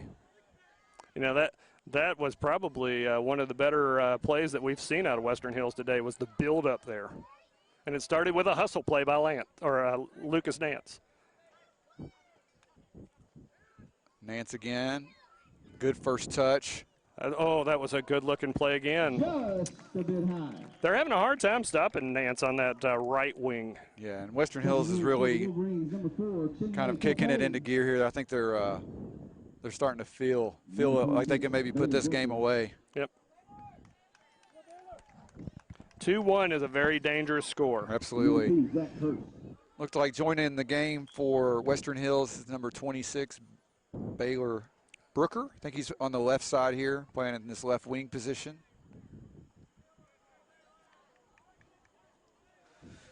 And it looks like we're going to have we got another guy down. Is he cramping a little bit maybe? It's looking like a cramp from here, but we're a good 60 yards away at this from our vantage point. We got just under 26 minutes left here in the second half. Western Hills with the lead, 2-1. Bardstown bringing in 2 subs.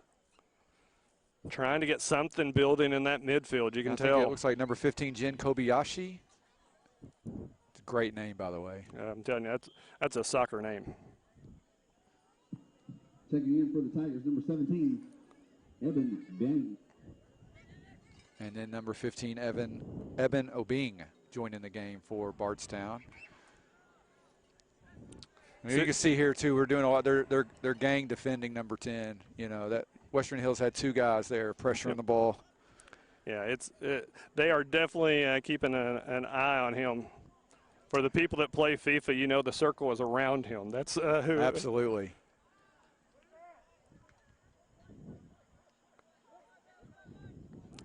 Game's turning a little ragged here, Yeah, but hopefully an opportunity for Western Hills. Not sure who this is out wide. Is that Lambert? No, that's not Lambert. You got shin guards flying. Ball landed there with Chimney. Not sure if that was a cross or a pass, but it's going to leak out there for a Bardstown throw-in. That might be Jarrett Stevens. I can't tell from this position. These black uniforms with green numbers. Might need to go back to the Crayola 64 box because this is a tough number to read from this vantage point. They need like those fluorescent green, like the captain armbands. It's just so much easier on FIFA when the name pops up around. Yeah. Can we get them to hold a little card? That'd be good. So Rudich coming in to clean it up a little bit. Tough touch there, but I think Maddox is going to come clean it up. Lumpkins clears it out for a throw-in for Western Hills. Give you an idea of Lincoln Maddox and his athletic prowess and fitness. I was talking with him the other night, and he's already talking about basic training. He's wanting to join the armed forces, so he's a physical specimen, and I think just from looking at him playing on the soccer field, I think he'll be successful in that line of work. Somebody asked me the other day how many push-ups I said. I don't know. I don't want to try. So, mine are more push downs. So mine are more fall downs. Chimney with a Tope with a foul there. So Bardstown with a free kick here. Let's see if they try to get a few numbers up here. You know, from the distance of this, you would expect a chip and dump type situation, but who knows? We may see just kind of throw it in with some pace, and hopefully something happens. It's not a great angle. He could play here. I think he's going to play here to Disvidar, and unlucky touch there. And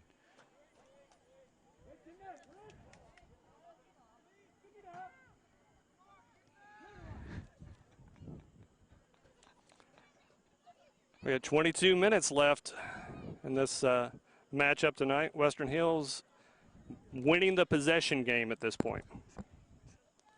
Good switch there by Tope to get it to Lumpkins. Lumpkins trying to come wide.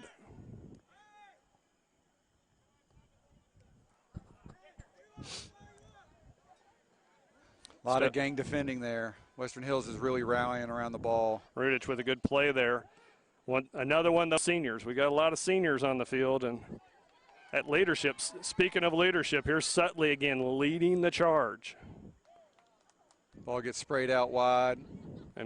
And it looks like we've got another player. Looks like they potentially cramping again. Yep, and he's one of their defenders. I'd say he's one of their key center backs there. They play the ball out to get a break here, so he probably looks like he's having a bit of a Charlie horse. He's trying to jog off the field there. It's not overly warm tonight, but it's not, there's a little humidity in the air. Well, and once they've got the word that they could practice and play, everything was fast-forwarded. So you find the kids that were working on their own, that were running in the COVID periods, and the ones that aren't. I think you're going to see that in these first few weeks of the season, that some of the players are better prepared than others. That now come district and regions, that may change. But right now, that is a big deal, is just the endurance. And right now, with the substitution, Western Hills is winning the endurance game. We got a break in the action here. Referee's talking about something real quick. What a lot of people don't realize on the professional and even on the college level, referees have microphones that they're talking to each other during the games. Here they still have to do it the old-fashioned way and yell across the field. Henry Hoffman there trying to get on the ball, unlucky touch, and they've found a little space here. Can he? Good recovery by Lincoln Maddox to push him wide again. Dangerous foul, but a tactical foul. It was a tactical foul. It's outside the box. A tough angle, though. Honestly, Disdar's touch got away from him, and sometimes, the defender starts to think, man, I can get there, and then they're just a step late. Yep. But it is a dangerous spot because this is one of those places where you can put it on frame. Yes. And as we saw earlier, sometimes if you put it on frame, keepers are uncharacteristically, it might make a mistake. So So, you know, this is one of those places that you'd like a left foot, but we'll see what Bardstown pulls out here. I think I know what number 10's going to do. I think I do too. I think he's going to try and come to this right side around the wall just from where he's lined up. And it's right at the keeper. I think you had the right idea. He just didn't quite execute it. And that's going to be tough from, you know, that's 30 yards out. Right. You got to get a lot of pace on that. Western Hills looking to distribute quickly. Sutley on the ball. Oh, nice turn. Nice turn. A little heavy on that touch, but he might get lucky. Here we go. All of a sudden. Hold him on. That's a very nice idea. It's a nice touch by Maddox. A little lucky, but good. Absolutely. They're just playing keep away right now from number 10 for Bardstown. But that's twice now Western Hills has gotten caught a little bit flat. They need to just be a little bit more cautious about stepping too high. Well, and Dizdar's the type of player that you think he's tired and the ball's out in front of him. He finds his second and third he's tired gear. Until the ball gets to him. That's right. You know, here we go, you know. That's a good play by Chinmay Tope. Trying to get it up the field, and here comes Western Hills on the attack. It's put out in front for Sutley. Through, and as just Bardstown's going to clear it out for a throw-in, but again, finding some space in between. Sutley's putting a lot of pressure on. That was a panic clearance because Sutley was probably a half a step away from getting that ball and putting it on frame.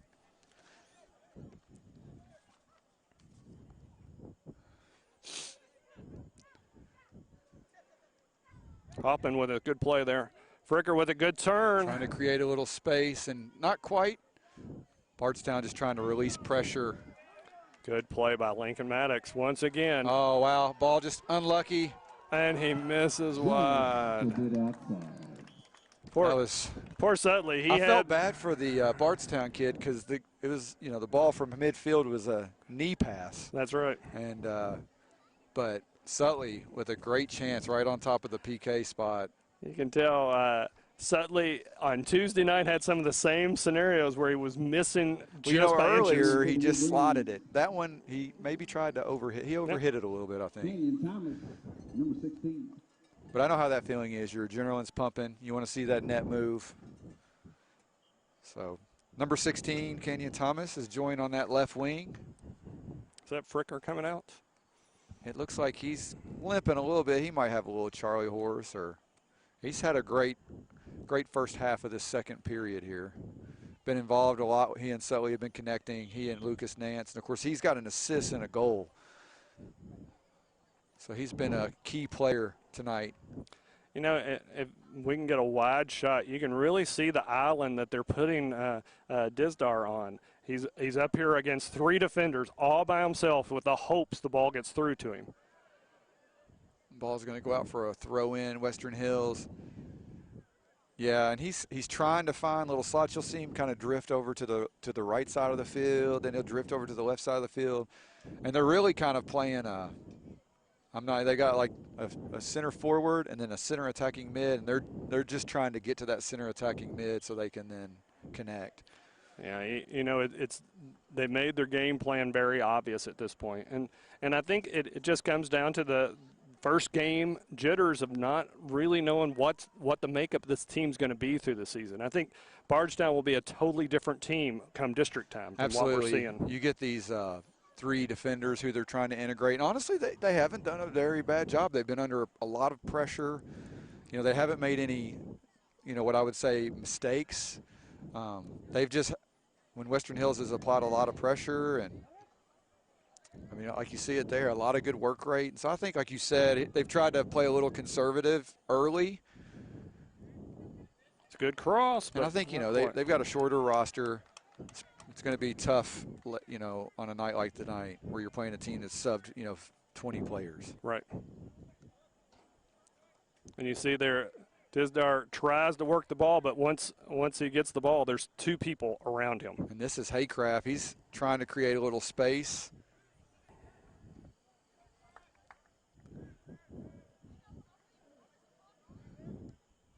Evan Pulliam trying to get in behind. Was he in an offside position? Doesn't look to be the case, or at least it wasn't called. He's got some space here in the middle if they want to try to swing He was definitely an offside there. And he just knew not even to touch the ball. Didn't even go for it. And that's smart. You know, we got 15 minutes to play, and, you know, Western Hills, once again, going exactly according to script. Now we'll just see if they're able to hold on to this tight lead.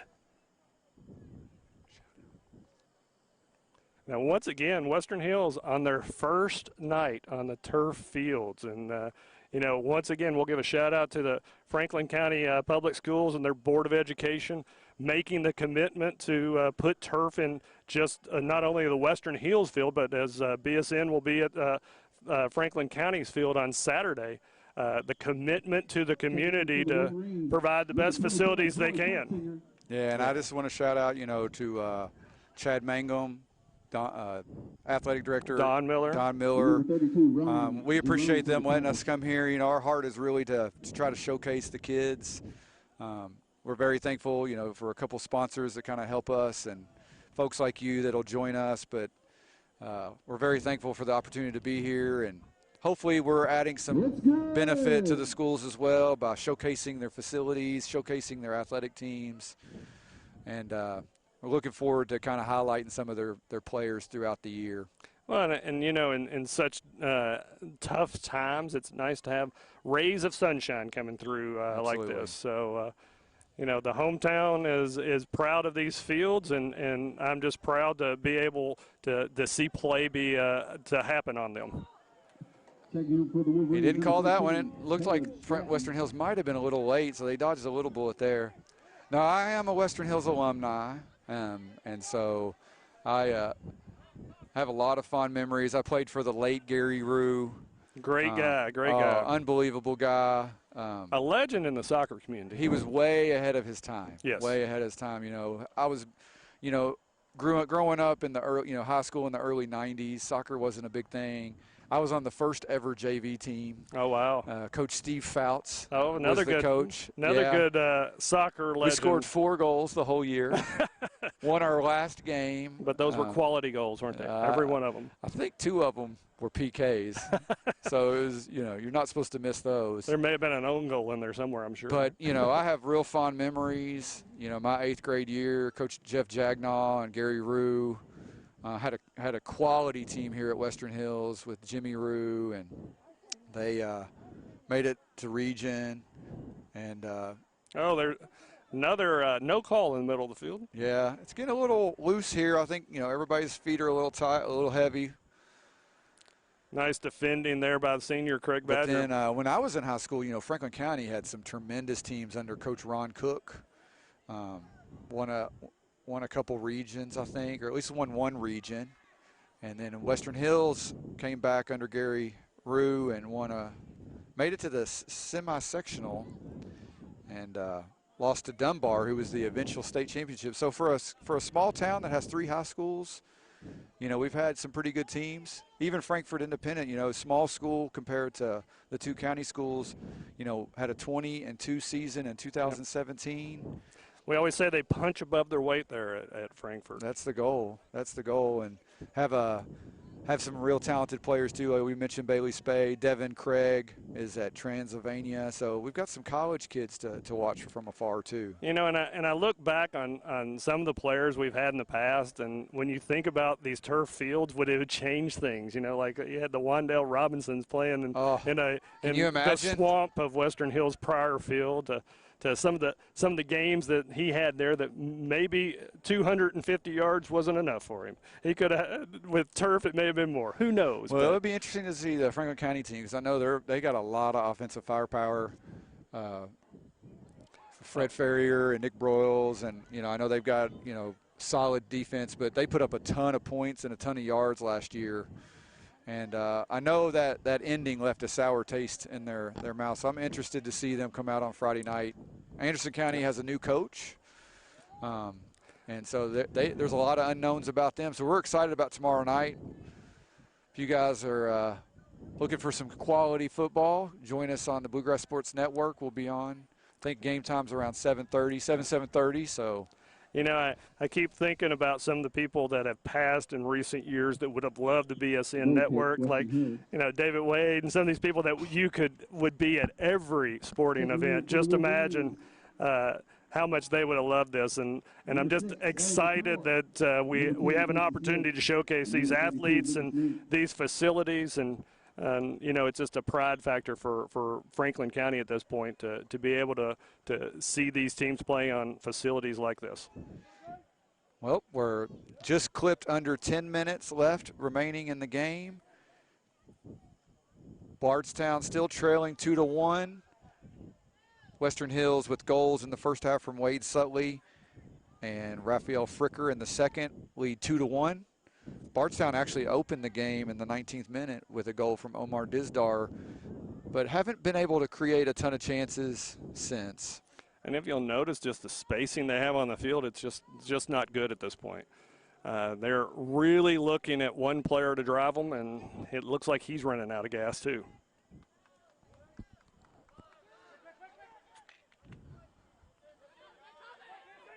That's a good little step there from Bardstown, but Lumpkins with the tackle.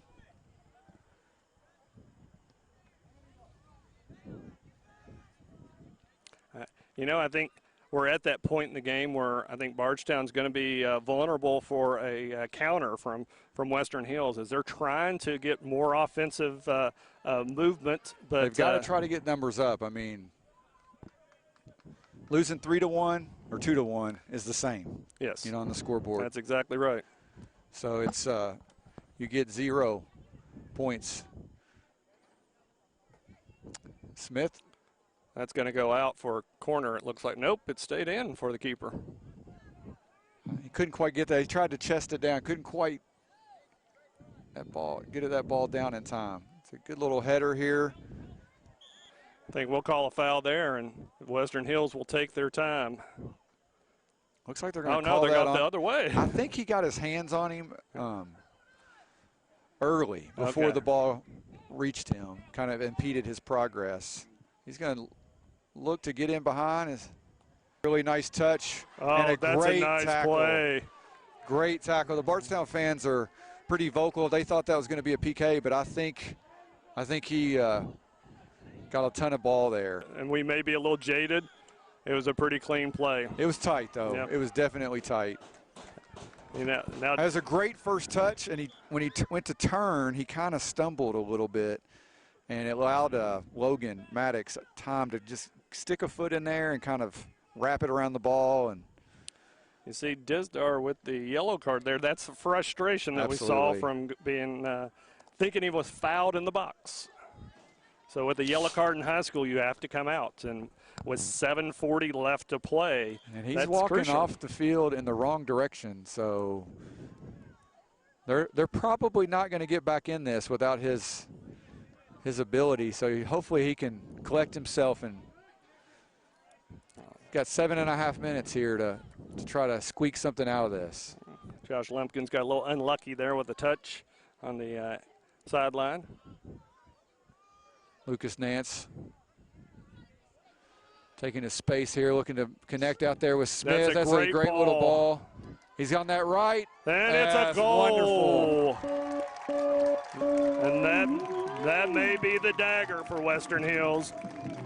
Great work by Lucas Nance again, and you know we still have 7 minutes to play, but he's been the game changer tonight for Western Hills. Yeah, I think it's between him and Raphael Fricker, but I think you're definitely right, and he took that space, he waited for the defender to step, and then just laid it off to Casey Smith for the goal. And Casey, nice little cut back to get it on that preferred right.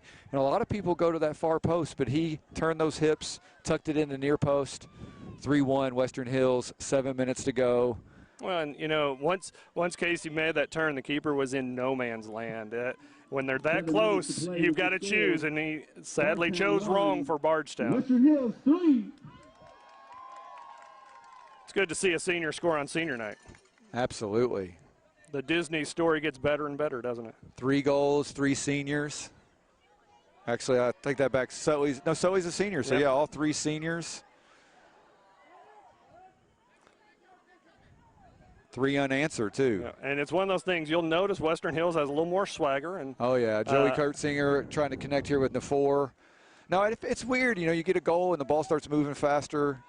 you feel like you got a little less. Here's Nance again, attacking that right side, little cutback. Oh, and he left him for loss there. And connecting with Joey Kurtzinger. Joey just didn't have a quick enough touch there. He's going to call dangerous play, I believe. And if he is, that's in the box. It would be an indirect, though.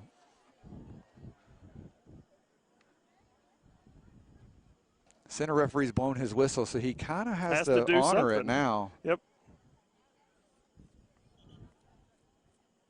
We'll see what he's going to do here. Yeah, it looks like he's going to call it. It's going to be an indirect. Dangerous play is not a direct kick offense. It's always good to have our officiating crew here on the mics on the BSN network. Yeah. Don't ask the kids I refereed last night. They weren't very happy. So, Bo, tactically, what would you look at here? You've got to have a touch before it goes in the goal. I think we're going to see Nafor with just a small touch, and then you're going to see Crank. I think you're going to see, and he's going to try to set. Wall did it. Wall did its job there. Ball still bouncing around. Jack Caldwell that was hoping to get the deflected goal there. Western Hills keeping it in play. Lucas Nance again. Just he and Fricker and Wade Sutley have definitely led the attack tonight. Casey Smith. Good possession absolutely. by Hills. They're starting to knock it around now. Jack getting a little greedy there, hoping to score from senior night. Jack Caldwell, who's played center back last year, now playing a holding midfielder spot. He wants to have a goal at it. Well, I think Chad Mangum has to be super excited. First two games, 2-0, you know. And dominating possession in both of the games. Absolutely. And, I mean, you know, both these teams, it's interesting, two independent school districts, Danville, Bardstown, but both traditionally pretty strong teams. You know, Danville has won their region, I think. Bardstown won districts back-to-back. Clearly they've lost seven seniors and quite a bit of their defense. So I think, like you mentioned earlier, catching them early might be a little bit better than catching them late. You know, when you have 15 seniors, you kind of know what you're getting. Right.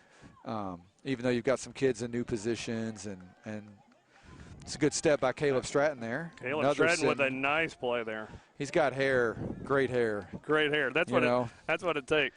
Guys like me, we notice the great hair. Is that what it is? You know, we notice it.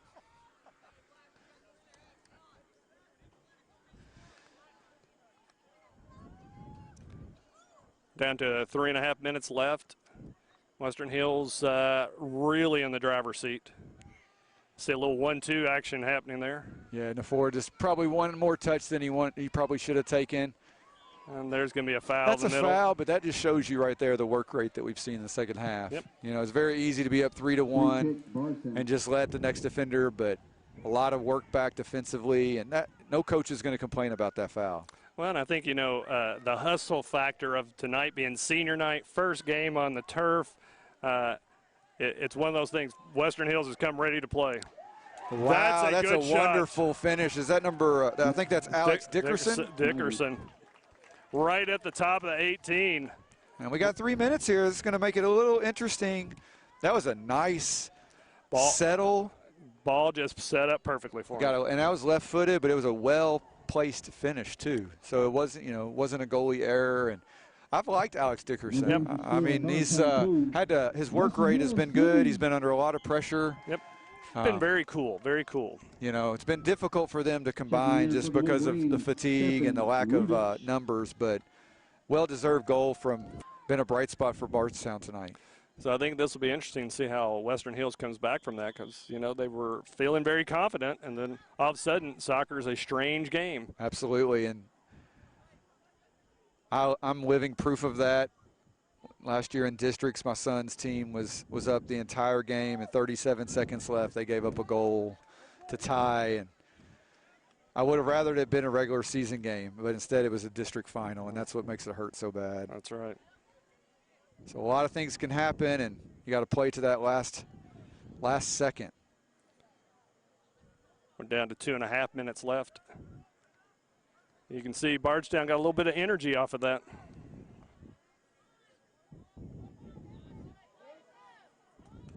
Casey Smith with the ball on the left here. Looking for the overlap from Josh Lumpkins. Lumpkins fighting through. Slide tackle. Well, A dangerous tackle, play. yeah. Yes. Free kick, Tigers. We're under 2 minutes, and the clock stopped again for the center back from Bardstown, injured. We were a little shielded by the Bardstown player, but Lumpkins was quick to kind of go into that slide tackle, and I think he caught number 3. Caught him right above the shin guard is where he's holding. You know, that's the thing about soccer players. Not a whole lot of protection, but most of them tend to wear shin guards, and they want to look cool, so they get the smallest, lightest pair they can find. Absolutely. Some of them are, you could put cardboard in there and it'd be better. That's right. So we got 2 minutes left. We got a couple rowdy fans down here. That's one of the things that I did a game the other night, and there was not a single fan in the stands. You know, it was a scrimmage, and it was just a closed practice, and it was weird. It's surreal. Just think weird. Your professionals in Europe have been playing like that now for 3.5 months.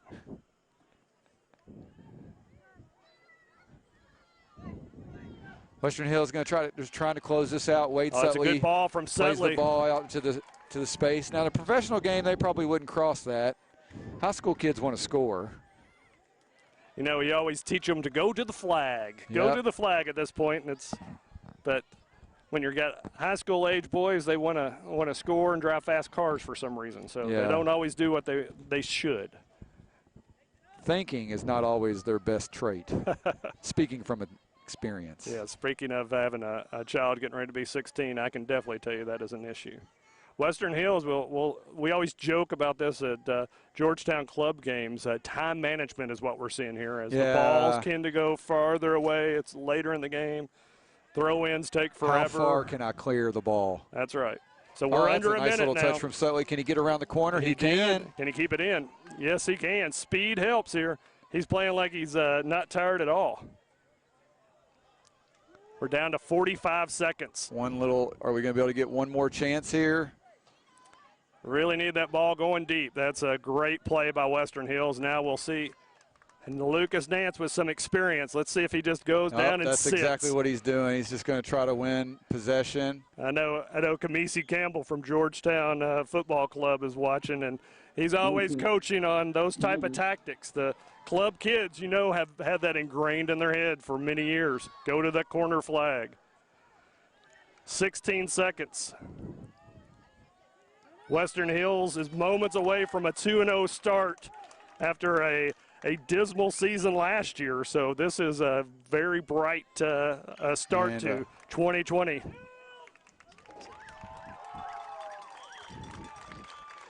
All right, well, that's the final, 3-2. We'll take a quick break, and then Brad will be back just for a few closing comments.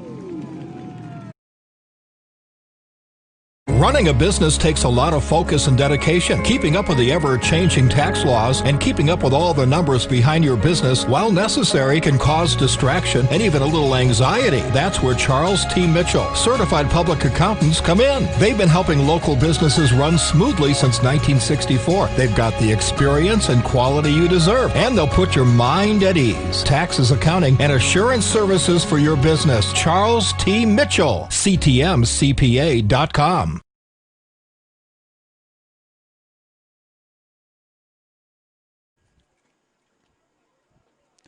Welcome back to the Bluegrass Sports Network here at Western Hills High School, where the Wolverine boys soccer team has just successfully defeated Bardstown 3-2, celebrating 15 seniors. Great night all. Because once that threat was taken away, Bardstown really looked like a weaker side from that point forward. Western Hills stuck to their guns, continued to knock the ball around, got a goal with about 13 minutes left in the first half from Wade Sutley. Right. Actually could have very easily gone into half up 2-1, had a couple, very close chances cleared off the line, but came out in the second half, got goals through Raphael Fricker, and then late from Casey Smith, up 3-1 before Bardstown got one back there late with about 3 minutes to go through Alex Dickerson. So 3-2 final. Yep. Western Hills 2-0. good week for them. Oh, my goodness. When you have a team that only won 3 games all of last year and they start off the season 2-0, I said it earlier, this is a Disney start for Western Hills soccer season. Absolutely. When are they in action again? They will be back here on Saturday. Awesome. So on awesome. Saturday morning. We'll be back with BSN in about a week and a half when they face Frankfort High. But as we close, player of the game? I think you got to go with the senior. I think it's Wade Sutley. And he was dominating in possession, helping keep the Western Hills attack going, and really he broke their back with control and hanging on to the ball. Lucas Nance played an outstanding game, but it's Absolutely. Senior night. We got to tip that to the senior. And, you know, again, I think Wade was a big difference there in the first half of the first part of the second half, finding those spaces, creating chances, and ultimately got the goal for the reward. Raphael Fricker was also good with a goal and an assist. He was kind of the cog in the middle, kind of knocking the ball around. But overall, great night. Big send-off for those 15 seniors. Congratulations. Once again, we thank you for joining us on the Bluegrass Sports Network. You can find us on www.kybsn.com. We'll be back tomorrow night in Anderson County. Big football game between the Bearcats and the Franklin County Flyers. Brad, again, thanks for joining us. Hopefully you can come back, maybe Frankfort High. Sure hope so. That'd be a good game. The battle of the two dads. Battle, that's it. So have a good night. Thanks. Thanks.